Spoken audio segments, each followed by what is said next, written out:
এই মাসে কষ্ট করে খান, আগামী মাসে টাকা দিয়ে দিব। তারপর আপনি কথা শুনেন না মিয়া, ছোট লোক কোথাকার। এই ভাত গত মাসে বিল দিতে বই বই গিল দাসে জায়গা রিকোয়েস্ট করে কইছে মায়া দেখাও না। এই ভাতের বিল কি তুমি দিবা? এই চাচা টেবিলে খাবার টাবার দাও। দিচ্ছি।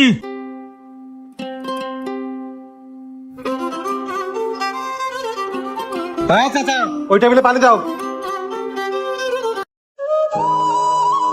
কিরে বন্ধু, তুই দুপুরবেলা ভাত না খাইয়া চার দোকানে আয়া চা খাইতাছস? তুই তো জানোসই বন্ধু, আমি টিউশনি করে যে কয়টা টাকা পাই তার মধ্যে কিছু টাকা আমার মারে পাঠানো লাগে, আর বাকি টাকাতে আমি ঢাকা শহরে চলি। এই মাসে আমার মা অসুস্থ, সম্পূর্ণ টাকা আমার মারে পাঠিয়ে দিছি। আর তুই তো জানোস আমি হোটেলে মাসিক চুক্তিতে খাই, কিন্তু বন্ধু এই মাসে আর আমি হোটেল বিলটা দিতে পারিনি। আর ওই মালিক যে খারাপ, যে ক্যাটক্যাট করে, ওনার যদি বিলটা না দিই উনি আর খাইতে দিব না, তাই আর যাইনি। হয় বেটা, তাই বলে কি তুই না খাইয়া থাকবি? তুই যা হোটেল মালিককে বোঝায়, হোটেল মালিক বুঝবো। হ্যাঁ তুই ঠিকই কইছস, কালকে রাত্রে রুটি কলা খাইয়া যে ঘুমাইছি, আমার সারা রাত ঘুমই হয় নাই। যাই মহাজনরা যায় বুঝায় কই। আচ্ছা চা খাইয়া যা। এ হোটেলে মহাজন যদি দেয় তাহলে তো ক্যাটক্যাট করবো।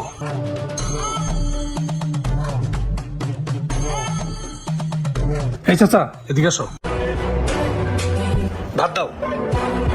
মহাজন তো তোমার খাবার দাবার না করছে, গত মাসে তুমি বিল দাও নাই। চাচা আমি এই মাসে একটু সমস্যায় আছি, সব টাকা বাড়িতে পাঠিয়ে দিছি, আমি দিব না, তুমি খাবারটা দাও। ঠিক আছে আমি খাবার দিতেছি, তুমি টাকাটা কয়দিন পরে দিয়ে দিও। আচ্ছা ঠিক আছে চাচা।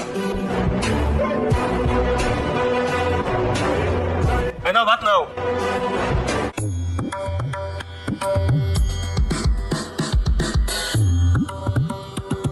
একদিন পর ভাত খেতেছি রে, তাড়াতাড়ি খাই, হোটেল মহাজন দেখলে আবার চিল্লাইবো। ওই টেবিলে কি কি লাগবে দাও। কি রে দাঁড়া।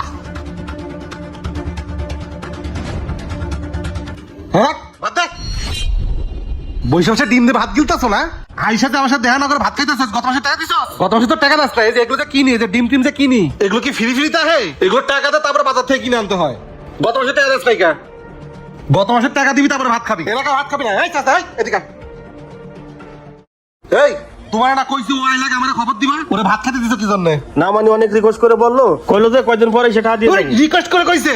ওই ভাতের বিল কি তুমি দিবা? তোমার বেতন টাকা কাটবো আমি এই ভাতের বিল। আমি কি এই জায়গায় ধর্মশালা নিয়ে বইছি? যাও কাজ করো। আরে তুমি খাওয়ার বিল দাও না কা? কি হয়েছে? ভাই এই মাসে আমি টিউশনি করে যে টাকা পয়সা পাইছি, সম্পূর্ণ টাকা আমার মা দেশে অসুস্থ, তার কাছে পাঠিয়ে দিছি। আর আপনি কষ্ট করে আমার এই মাসটা খাওয়ান, আর আমি সামনের মাসে সম্পূর্ণ টাকা পরিশোধ করে দেবো। তুমি সামনে মাসে এসেই ভাত খাইও, আমি কাউরে ফ্রি খাওয়াইতে পারুম না, বোঝো নাই?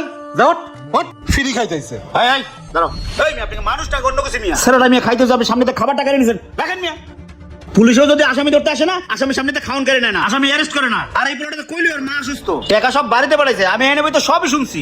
এই মাসে কষ্ট করে খান, আগামী মাসে টাকা দিয়ে দেবো। তারপর আপনি কথা শুনেন না মিয়া, ছোট লোক কোথাকার। শুনেন, মধ্যবিত্ত পরিবারের বড় না তো, অভাবের আপনি কি বুঝবেন? ও টিউশনি করার জীবন চালায়, যদি টিউশনি করতে না তাহলে আপনি বুঝতেন। আইসা তো মিয়া বাপের জমিদের হোটেল নিয়ে বসে আছেন এই জায়গায়। ভাই অত কথা বুঝি না, আমার টাকা দিলে খাইতে পারবো, নাহলে খাইতে পারবো না। আমি দেখে ধর্মশালা খুলে নেবো, রই নাই, বোঝেন নাই ভাই? সবকিছু টাকা দিয়ে কিনতে হয়। আচ্ছা ঠিক আছে, ওর এক মাসে খাওয়ার বিল কত? 3000 টাকা। 3000 না? আচ্ছা আর 3000 টাকা আমি দেবো, ঠিক আছে? আরে খাওয়ান দান।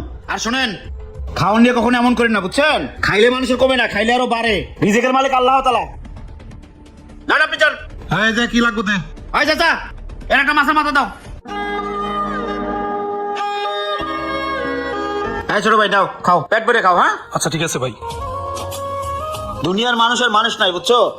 সবাই যার যার স্বার্থ নিয়ে ব্যস্ত।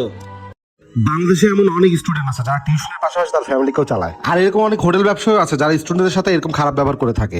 তাই এরকম খারাপ ব্যবহার না করে একটু সহযোগিতা করুন। আপনার একটু সহযোগিতা তার ফিউচার করতে সাহায্য করবে। ভিডিওটি ভালো লাগলে বেশি বেশি শেয়ার করে সবাইকে দেখার সুযোগ করে দিন। তো সবাই ভালো থাকবেন। আসসালামু আলাইকুম।